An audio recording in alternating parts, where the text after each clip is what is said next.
Good afternoon. I want to thank you all for coming here today. My name is Arthur O'Neill. I'm the state representative for Southbury and other towns, Roxbury, Bridgewater, Washington.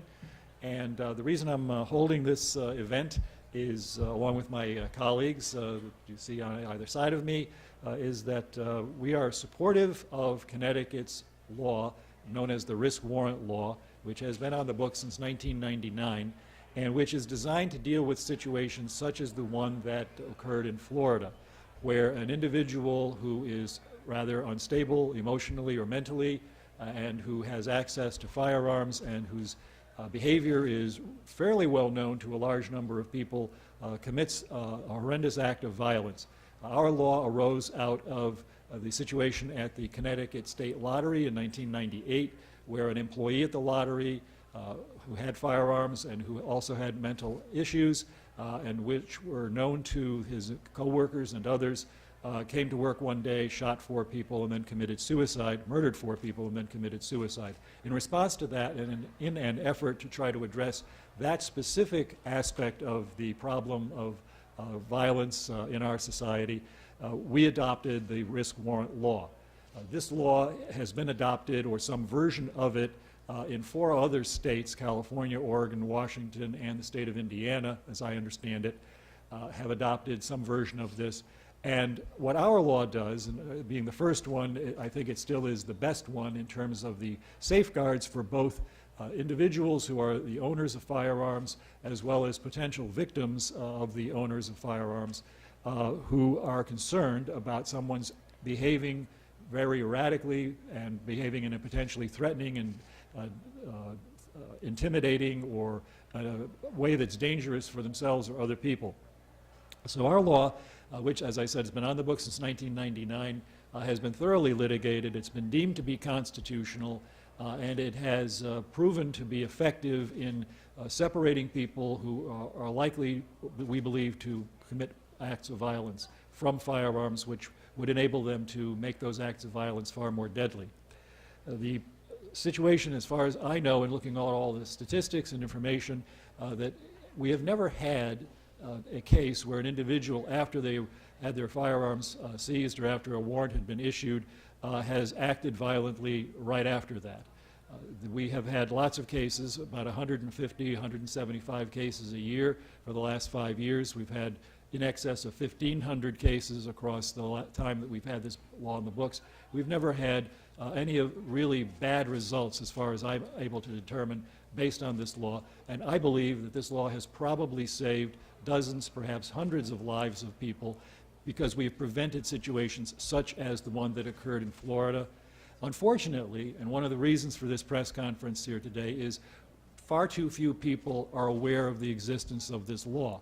A couple of years ago, we had legislation brought before us regarding restraining orders. It was being advocated by the domestic violence counselors. They came forward to the Judiciary Committee, and when I asked them why they weren't using the risk warrant law, over and over and over again, individual counselors, as well as the head of their organization, denied all knowledge of the existence of this law, a law which is actually particularly useful in dealing with a domestic violence kind of situation, because that's one where you would actually have knowledge both of the mental condition of the individual as well as the presence of firearms in the house or other places.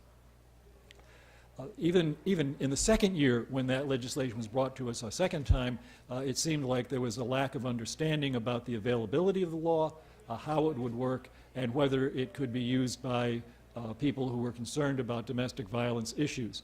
So I guess it's fair to say, safe to say, that we cannot repeat often enough the availability of this law, the fact that it exists here in the state of Connecticut, and the fact that if you are concerned, if you in effect see something wrong with someone and you are concerned enough to believe that they might commit acts of violence against themselves, because many cases are suicides, or other people, you have this option.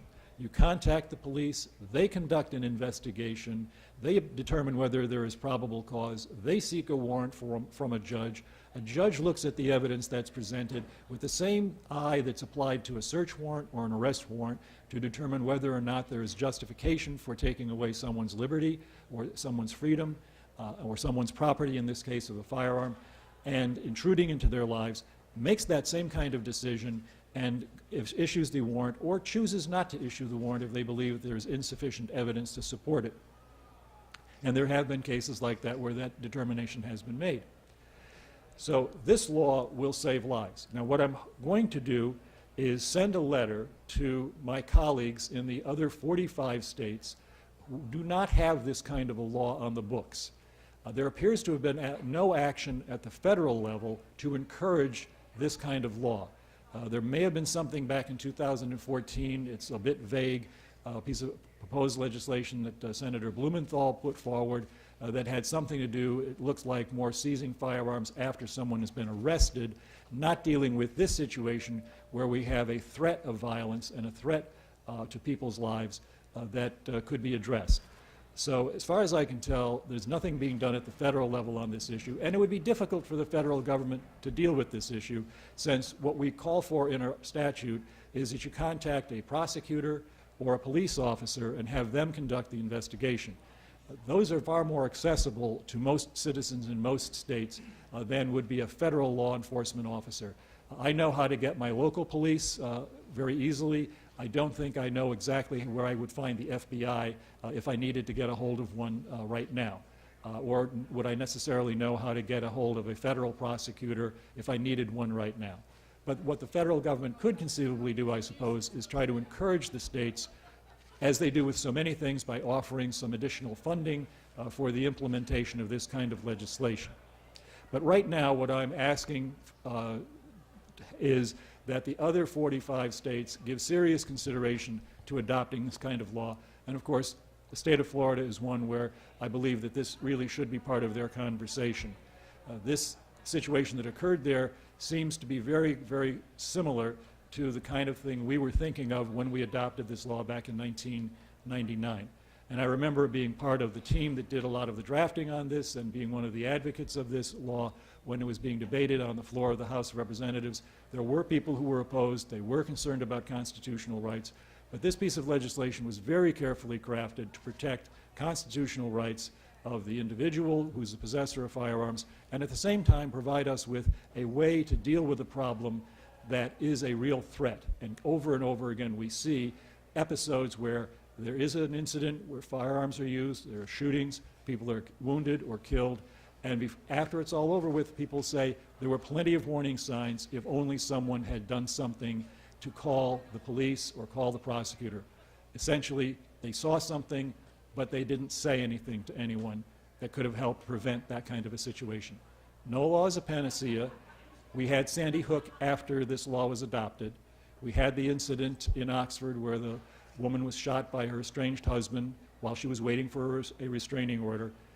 The problem there is that I don't believe people knew about the law. I'm surprised at that, but apparently this law needs to be better publicized.